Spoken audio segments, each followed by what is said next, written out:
Hi everybody.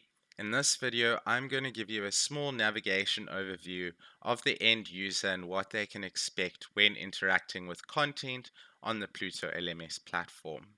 I've already shown you how the user can progress through a course, and they can see their course progression in the top right hand side over here of all the activities they have and have not completed.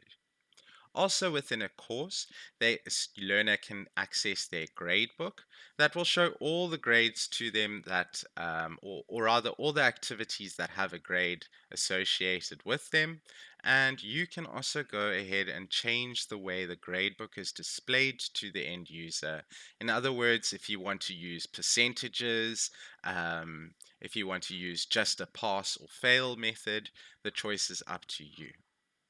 If the user navigated to their site home, they'll see all the courses displayed in front of them. But if they were to navigate to the top right over here, they would be able to search all of the courses. They would also be able to change the end user language of the platform to make navigation easier for them. They can also see any upcoming notifications, any private messages, and they're also able to go and edit their profile as well as see all of their details. If I entered the profile over here, I'll be able to take a look at my course overview, see which courses I'm enrolled into as far and also how far along I might be in them. I can also go to the details screen and see all of the details I have on the Pluto LMS instance.